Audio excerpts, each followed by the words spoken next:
Love a chilling twist? Dive into dark tales and uncover the unexpected. Subscribe to Galactic Shadows for more spine-tingling stories. There Goes the Neighborhood by J.W. The town of Millfield had always been the kind of place where nothing happened. People liked it that way, quiet and predictable. But that was before she moved in. Her name was Lysandra.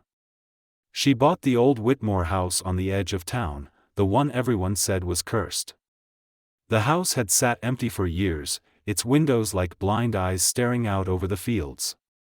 But Lysandra changed that. She brought life, or something like it, back to that house.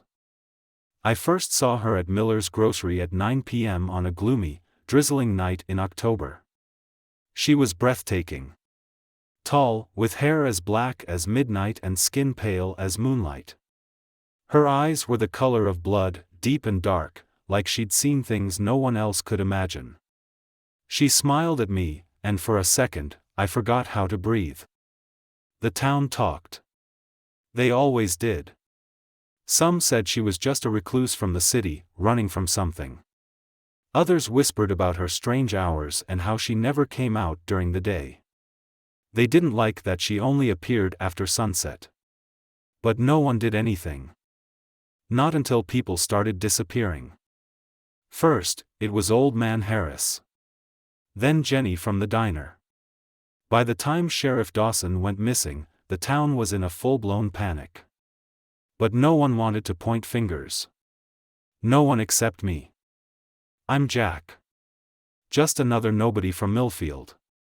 But I knew something was wrong. I felt it in my bones. So I did what no one else dared.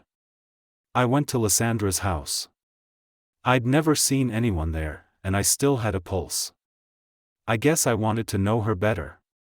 It was just past midnight when I stood on her porch, the wind howling like it knew what was about to happen. I knocked. The door creaked open on its own. "Come in, Jack," her voice purred from the shadows. How did she know my name? I stepped inside. The air was cold, colder than it had any right to be. The house was immaculate, too perfect, like it was trying too hard to look normal. But there was nothing normal about the woman standing at the top of the staircase.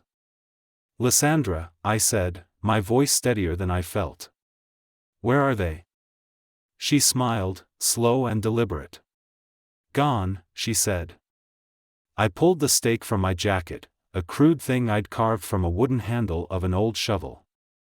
It felt sturdy in my hand. "You think that will stop me?" She laughed, a sound like shattered glass. I didn't answer. I lunged. She moved faster than I could see. 1 second, she was on the stairs, the next, she was behind me, her breath cold against my neck. "Brave," she whispered. "But foolish." I swung wildly, the stake grazing her arm. She hissed, but it wasn't pain. It was excitement. Then she struck. Her strength was unimaginable. She pinned me like I was nothing, her eyes glowing with a hunger that chilled me to the core. "You should have stayed away, Jack," she murmured, her fangs glinting in the dim light. I felt the bite, sharp, electric. But worse was the cold spreading through me, seeping into my veins, pulling me under. I tried to fight, but it was like drowning in ice.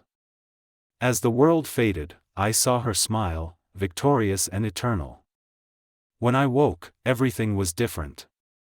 The sun no longer warmed my skin. The hunger gnawed at me, deep and insatiable. I looked in the mirror and saw my own eyes, no longer the dull brown I'd known all my life, but crimson, just like hers. Lysandra stood behind me, her hand on my shoulder. "Welcome to forever," she whispered. And in that moment, I realized the chilling truth: the town of Millfield hadn't lost its people. It had gained something far worse. Weeks passed, and Millfield grew quieter.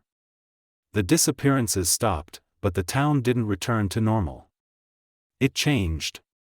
People started moving differently, speaking less. The ones who'd been missing, they returned, but they weren't the same. Their eyes held that same crimson glow.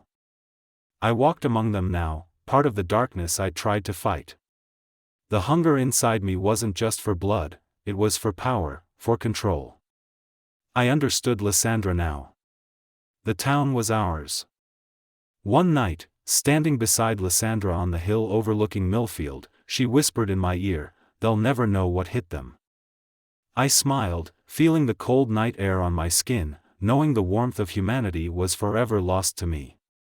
And in that moment, the chilling truth set in: the town didn't belong to the people anymore. It belonged to us.